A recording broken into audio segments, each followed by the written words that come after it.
بسم الله الرحمن الرحيم. السلام عليكم. كسو دوادا صافي channel oo aan kaga hadalno arrimaha ku saabsan qoyska caafimaadka iyo nolosha.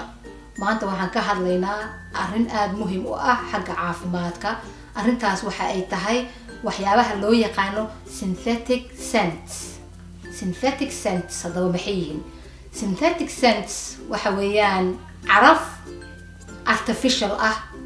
oo la alifay oo aan ka soo jeedin wax original ah. Marka synthetic scentska waxa lagu daraa waxyaabo badan oo aan habeen iyo maalinba isticmaalno, sida waxyaabaha guryaha lagu carfiyo. Waxa lagu daraa saabuunta aan ku qabaysano, tan dharka aan ku dhaqano, shaambooyinka, conditionerska, kareemooyinka, shumaca guriga lagu shito, waxyaabaha guryaha lagu carfiyo, korontada la geliyo, iyo waxyaabo kale oo badan sida kuwa timaha lagu style garaysto. wax kasta oo maxay ahayd udug leh oo aad dukaan ka soo iibsatid waxa sida badan 95% ku jira wax la yiraahdo synthetic scents oo ah caraf artificial ah. caraftaas artificial ka marka kambaniyada si ay u helaan waxay isticmaaleen chemicals badan oo khatar u ah qofka bini'aadanka. chemicalskaas oo khatar u ah qof kasto naga mid ah, caruur iyo ciroolo intuu doonaba ha jiree. waxaa la sheegay 95% of chemicalskaas lagu sameeyo alaabta habeen iyo maalin jirkeena ama guryaheena ku isticmaalno ama dharkeena ku isticmaalno. waxaa la sheegay inay ka soo jeedo petroleum ama crude oil. alaabtaas petroleumka ka soo jeedo marka waxaa ku jiro chemical la yiraahdo benzene oo ah carcinogenic. carcinogenic waxa la yiraahdo waa waxa cancer ka cause gareeyo weeyaan. marka chemicalska alaabtaas ku jirta waa alaab khatar ah. sida badan kambaniyada barafuunada sameeya ama waxyaabaha scentskaas artificial ka sameeya waxay ku andacoodaan labelka productigooda markaad akhrisid waxay ku soo koobaan ingredient-ka fragrance-kaas. kelmadaas fragrance waxay gadaal ku wadataa in ka badan 2000 maybe 3000 oo kiimiko oo aadan garanayn ogeyna khatarna u ah jirkaaga. maxaa yeelay kambaniyada barafuumada sameeya iyo waxa scentska sameeya sharciyan kuma ay khasbana in ay sheegaan ingredient-ka productigooda laga sameeyay inay sheegaan kuma khasbana. sida kambaniyada cuntooyinka case-kooda waa different. kambaniyada cuntada way ku khasban yihiin inay sheegaan ingredient-ka alaabta ay ku sameeyeen. kambaniyada barafuunaadka sameeya ma sheegaan, waana lagu ogyahay sharciyan u haystaan. waxay isticmaalaan wax la yiraahdo trade secret oo ah inayna sheegin waxooda iyagoo ka baqaya in dadka competition-ka kula jira business-ka kula jira ay fikradooda iyo farsamadooda xadaan. marka waa wax raali looga yahay.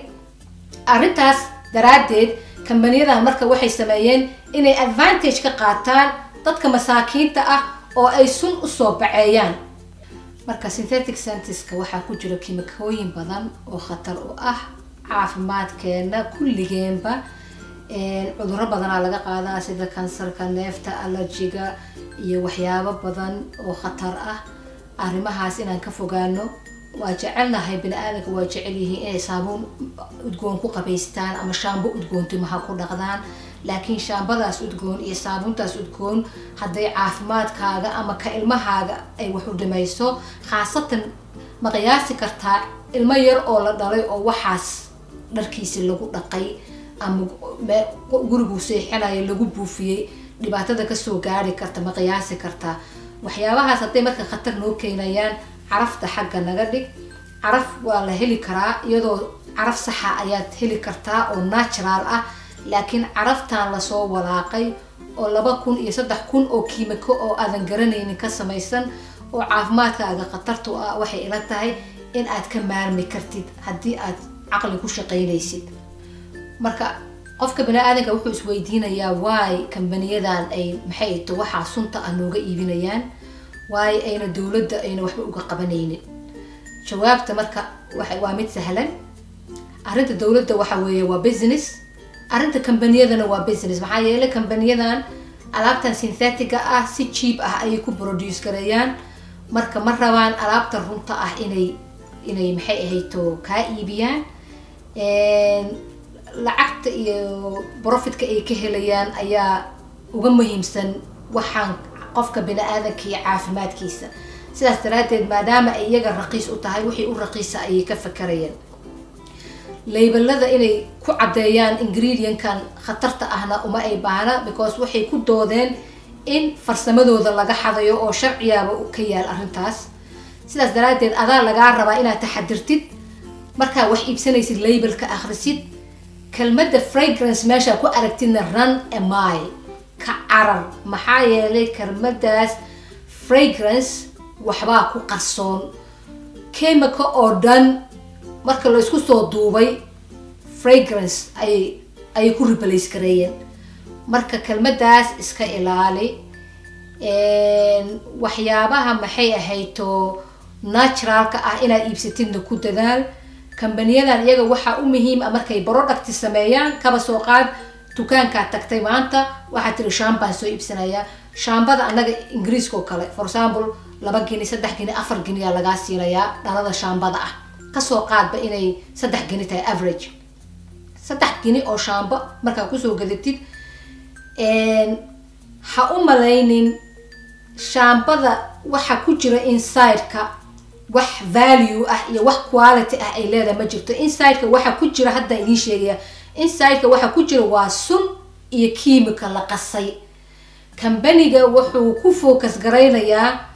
marketingka waxa la yiraahdo sidii shaambadaas ama barafuunkaas ama waxaas uu soo baakeeyay uu baaka qurxoon oo indhaha qofka soo jiidato uu ugu shubi lahaa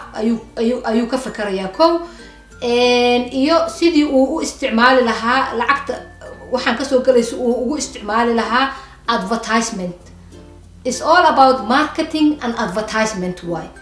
baakadan marka alaabtan 3 gini laga iibiyay waxaa laga yaabaaba lacagtaas half of it inuu kambanigan geliyay xayeysiin iyo qurxis inuu geliyaaba laga yaabaa oo liquidka meeshan ku jira uba value ba lahaynba marka dadkana waa dadkan way baaritaanay sameeyeen mentalka bini'aadanka siduu u shaqeeyay ay darseen waxay ogaadeen waxa in colorska kusoo jiidanaya iyo baakooyinka qofka soo jiidanaya iyo maxay writingka lagu qorayo iyo dukaanka la dhigayo iyo nalalka lagu shidayo iyo dadka suitiska gashanay ka iibinaya iyo lacagta waa halkaas loogu talagalay waxa meeshan ku jiro waa sun iyo qashin marka adaa consumerki ah adaa laga rabaa inaad ka fakartid waxa caafimaadkaaga wax u dhimaya iyo wixii aan u dhimaynin korkaaga haddii aad marisid wax aan sax ahayn waxaas hoos ayuu u dhacayaa dhiigaagu la falgalayaa caafimaad daruuna kugu koos gareynayaa ha isdhihin shaambada timaha una lagu maydhayaayo meel kale ma aadaysa shaambada timahaaga lagu maydho aad ku maydhid korkaaga oo dhan ay taabanaysaa shaambooyin qaar waxaa la sheegayay kansarka naasaha laga qaaday marka waa inaad ka fakartaa jidhkaaga waxa aad gelinaysid iyo waxa aad marinaysid adduunka waa xumaada hadda sun iyo qashin ayaa soconaya dadkana maxay tahay lacagtooda waa la boobayaa waa inaad ka fakartaa carafta iyo sheekada halkaas dhig caraf waa samaysan kartaa sida u samaysan lahayd oo naturalka ana insha Allah waa ka wada hadli doonaa videoyada dambaan idinku sheegi doonaa laakiin waxaan hadda idinka digayaa in shaamba 2 gini ama 3 gini aad ku soo gaday aadan ka sugin inay faa'iido ku leedahay haba yaraatee shaambadana waxaa la sheegay inaadan mar kastaba u baahnayn inaad timahaaga shaamba ku dhaqdid ayna muhiim ahayn inaad mar walba timahaaga shaamba ku dhaqdid caafimaadkaaga iyo timahaagaba aanay u fiicnayn marka shaambada hadda example aan usoo qaatay laakiin alaab badanaa sumaysan adduunka oo dhanaa sumaysan shaambada kaliya ma aha kareemooyinkaa sumaysan babyga kareemka la marinayaa sumaysan kan babyga loogu qabeynaya sumaysan powderka baby powderka sumaysan wax aan sumaysnayn adduunka ma yaalaan marka waxaa loo baahan yahay inaad toostiin taxadirtiin oo waxaan dan idinku jirin aa ka leexataan oo haddii kale dadka qaar waxaan aniga intaasoo sana isticmaalaya waxba kuma arkin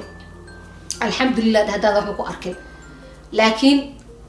khatar haddii lagu sheego waa inaad ka digtoonaataa. videogan